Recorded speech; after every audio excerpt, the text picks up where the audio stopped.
Salve galera do Câmera Velha, beleza? Estamos aqui para mais um vídeo meio ressaqueado ainda da comilança de Natal. Antes de começar a falar sobre o vídeo de hoje, que a gente vai continuar com aquela série sobre Flash, eu queria atender um pedido do Pablo Contreras, que é um amigo meu, fotógrafo de Curitiba. Ele também tem um canal no YouTube chamado Foto Viajante. Vou deixar aqui o link do canal dele na descrição. Ele me fez um pedido, pois ele esteve recentemente na Bahia e acabou conhecendo um fotógrafo que eu não conhecia e fiquei bastante encantado com o trabalho dele, que é o Noilton Pereira. Então, o Pablo entrou em contato comigo, pediu para eu divulgar o trabalho do Noilton. Ele é fotógrafo lá no sertão da Bahia e ele tem uma pegada assim bastante de retrato e fotografando a comunidade, as pessoas e tal. Enfim, além do trabalho dele ser maravilhoso, ele também faz uma parte bastante voltada para o social dessas comunidades onde ele fotografa.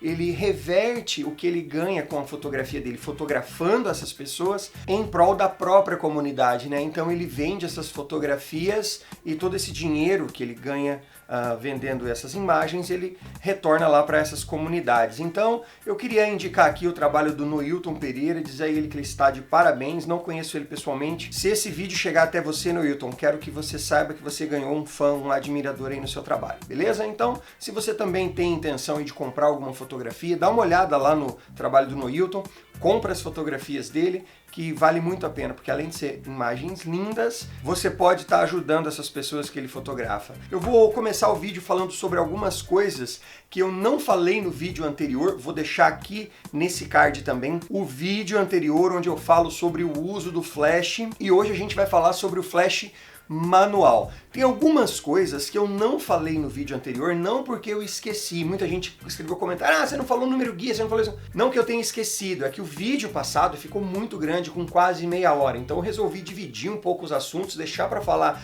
sobre essas coisas que realmente é um pouquinho mais complexa hoje, né, quando a gente vai falar sobre o flash em manual. Primeira coisa, pessoal, uma dúvida da galera, assim, que não é todo mundo que sabe que existe, e quando sabe que existe, sempre tem alguma dificuldadezinha assim, que é o número guia do flash. Porque um flash que tem um número guia maior, ele é melhor? Não, isso não tem muito a ver. Na verdade, o número guia é só um parâmetro para você se basear qual é a possibilidade daquele flash de fotografar com diafragmas mais abertos, mais fechados, com a luz mais próxima do objeto, enfim. Esse número, ele simplesmente define o uso do flash e a sua relação com a abertura do diafragma e a distância que essa luz está do objeto a ser fotografado. Lembrando que essa interação entre as distâncias do objeto e da fonte de luz é objeto e fonte de luz, e não objeto e câmera. Então, independentemente de onde a câmera esteja, se a câmera esteja mais próxima ou mais longe, se a luz não sai do lugar, nesse caso eu não estou falando de câmera no flash, flash na câmera, mas essa relação é a relação da fonte de luz com o objeto a ser fotografado. E essa questão da relação entre a distância da fonte de luz do objeto que vai ser iluminado para a abertura do diafragma, eu resolvo fazendo uma continha muito simples, onde o valor de F, ou seja, do diafragma, é o resultado da divisão do número guia do flash pela distância. Por exemplo, eu vou fotografar um objeto a 3 metros e o número guia do meu flash, vamos supor que é 18. Simplesmente eu pego 18, que é o número guia do flash, divido por 3, que é a distância, eu vou ter um resultado de 6. Então, esse é o diafragma, esse número é onde eu devo ajustar na minha câmera o diafragma mais próximo, 5, 6, por exemplo. Não, Neto, mas eu quero fotografar, por exemplo, em f4, independente da distância, eu quero fotografar em f4. Tudo bem, você só inverte esse número. Você vai fazer o cálculo dividindo o número guia do flash pela abertura do diafragma, que no caso é f4, que vai dar mais ou menos aí 18 dividido por 4, 4,5.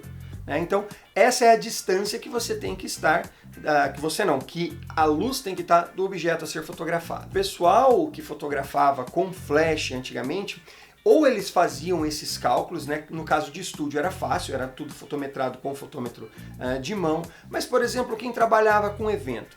Gente, a gente tem que parar e pensar que antigamente você não tinha possibilidade de fazer essa alteração de ISO, falar só isso. Esse número guia do flash, ele é sempre calculado com ISO 100, tá, pessoal? Se você muda de ISO, você também precisa aplicar isso daí, colocar ISO 200, você tem que dobrar, se você colocar ISO 50, você tem que dividir o número guia. Bom, voltando a falar dos fotógrafos de antigamente, como que eles fotografavam? Eles faziam essas contas a todo momento? Exemplificando, o fotógrafo antigamente, quando ia fotografar um evento, ele não podia mudar de ISO, ele levava aí filmes de ISO 100 e de ISO 400. Ele se preocupava muito em fotografar sempre praticamente nas mesmas distâncias, com o mesmo filme, com o mesmo diafragma. Caso ele teria que se afastar um pouquinho mais, ele abria diafragma. Caso ele tinha que se aproximar um pouquinho mais, ele fechava diafragma. Alguns fotógrafos um pouco mais experientes usavam tranquilamente uma tabela. Deixa eu pegar aqui, por exemplo, ó, um flash do mais porquinho que eu tenho aqui, do mais simplesinho. Então você tem aqui, ó, a asa do filme que você está usando, né? Então eu vou pegar aqui um filme de ISO 100, né? Entre 80 e 125 é 100. E aqui embaixo eu tenho os números de diafragma, certo? Então nessa coluna aqui eu tenho os diafragmas em relação à distância em metros. Então, por exemplo, se eu quisesse fotografar com um filme de ISO 100 a uma distância de 2,5 metros, eu teria que ter diafragma 8. Ah, não, Neto, mas eu quero fotografar mais próximo, a 1 metro mais ou menos. Então eu pego aqui um número mais próximo de 1 metro, que é 1,20 m, né? Eu estou fotografando agora, por exemplo, com um filme de ISO 400. Então, o filme 400, ele é bem mais sensível. Então eu tenho que colocar aqui diafragma 32, porque eu, além de estar aproximando, eu tenho também um filme mais sensível. Então 32 é o diafragma que eu usaria para fotografar a 1 metro mais ou menos de distância, e aqui com filme de ISO 400. Lembrando mais uma vez que isso serviria para iluminar simplesmente o primeiro plano. Mas os flashes de hoje em dia, ele traz várias informações que ele facilita muito a vida da gente. Eu falei sobre esses flashes mais antigos, né? Então agora eu vou falar qual que é a diferença básica, né? Por que esses flashes de hoje eles são mais versáteis? Nesse caso aqui, por exemplo, ele era um flash de carga única. Todo disparo que eu fazia, quando ele estava com o capacitor dele carregado totalmente, eu não poderia variar essa potência dele, vamos dizer assim, né? Já os flashes de hoje em dia, como eu disse anteriormente, a gente pode variar entre carga máxima, meia carga, 1/4. Eu mostrei essa tabelinha no vídeo anterior, posso até colocar aqui de novo. Porém, a gente tem que entender uma coisa, e agora eu vou fritar o cérebro de vocês. Quando a gente diminui ou aumenta a carga do nosso flash, a intensidade da luz não se altera. Na verdade, o que vai fazer um disparo do flash ser mais forte ou mais fraco é o tempo com que essa lâmpada do flash, que é uma luz, né, que é uma piscada, fica acesa. Eu tenho uma tabelinha de um flash aqui que eu não lembro qual que eu vou colocar aqui, mostrando a carga do flash, ou seja, a potência em relação à velocidade do disparo da lâmpada. Por exemplo, para esse flash aqui, o SB910 da Nikon, na carga máxima, a piscada desse flash dura 880 avos de segundo, isso na carga completa. Na carga mais baixinha, ou seja, em 1/128, a carga mínima desse flash, essa piscada vai demorar uma fração de 38.500 avos de segundo. Porém, tanto na primeira, na carga máxima ou na carga mínima, a intensidade com que a luz sai dessa cabeça, sai desse flash, é a mesma. Bom, pessoal, falando aqui agora um pouco sobre as facilidades de você trabalhar com um flash dedicado na câmera. O que é um flash dedicado? Ele é um flash que ele se comunica com a câmera. Quando eu coloco o flash na câmera, ele já reconhece várias configurações que essa câmera está. Por exemplo, em qual número de diafragma ela está trabalhando, em qual ISO ela está trabalhando, com qual lente eu estou trabalhando. Todas essas informações o flash já começa a reconhecer. Por isso que é tão importante e é tão mais fácil a gente trabalhar com esse flash dedicado, porque essa tecnologia ela nos traz muita facilidade mesmo. Então aqui, por exemplo, o flash já reconheceu que eu estou trabalhando com uma lente de 85 milímetros. Alguns trazem mais informações, outros menos. Mas o que eu quero mostrar é isso aqui, ó. A minha câmera está configurada com ISO 400, f4, uma 85 milímetros. O meu flash está com 1/4 de potência. O que ela está me falando aqui, ó, é que com essas configurações que eu tenho na câmera em 1/4 de potência, eu preciso fotografar esse objeto a 9 metros, tá? Então, ele já me dá essa distância aqui que eu tenho que fotografar, fazendo com que fique muito mais fácil. Eu não preciso fazer aquele monte de cálculo, né? Agora eu vou mostrar o que acontece se eu mudo, por exemplo, o meu diafragma de f4 para 2.8, né? Estou aqui, então, em f4, 1, 2, 3, 2.8. Olha lá, ó, a distância que era de 9 metros e 20, né? Que a fonte de luz teria que estar do meu objeto, agora está em 13, porque eu abri o meu diafragma, então aquela distância, aquela variação da lei do inverso do quadrado também se alterou. Agora eu vou colocar, por exemplo, em 5,6 o meu diafragma. Coloquei em 5,6, olha lá, diminuiu a distância para 6,5 metros. E isso vai acontecer também, essa informação da distância que o flash me dá, vai se alterar quando eu altero não só o diafragma, mas também o ISO, ou então a potência do flash. Se eu vir aqui e mudar de 1/4 de potência para 1/8, pode ver que essa distância ela diminui. Se eu aumento para meia carga, por exemplo, essa distância ela se altera também aumentando. Olha aqui, ó, só para eu mostrar agora que eu estou com outro flash aqui, o modelo SB910, e ele já traz mais informação ainda. Ó. 85mm, f5.6 é o que eu estou na minha câmera, e ISO 200 aqui, né? Então, ó, mudando lá de novo o valor de f, olha aqui, ó, conforme eu mudo o valor de f, essa distância aqui também muda. Em f10 ele pede para eu estar a 6,30 metros.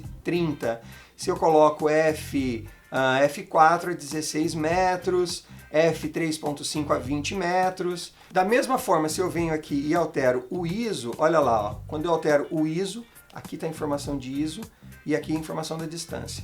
Quando eu altero o ISO, a distância também muda. Então os flashes de hoje em dia, eles são bastante simples de se trabalhar porque eles nos dão muita informação, né? Enquanto eu tinha que estar fazendo aquele monte de cálculo e ver tabelinha nos flashes mais antigos, hoje os flashes, eles são bem mais, não que sejam simples de trabalhar, eles nos dão mais informação ali. Lembrando que isso daqui funciona para flash dedicado apenas. Eu posso sim trabalhar com flash desse aqui que não é dedicado na minha câmera, porém eu vou ter que fazer conta de número guia, trabalhar com a lei do inverso do quadrado, saber tudo isso daí para que eu consiga uma exposição adequada no primeiro plano. Agora, só para complicar um pouquinho, uma coisa que eu não falei no vídeo passado, né, foi sobre a lei do inverso do quadrado da distância, que é a relação entre a perda de luz quando você afasta a fonte de luz do objeto. E isso não serve só para a luz do flash, serve para qualquer fonte de luz, inclusive para várias outras forças físicas da natureza, como som,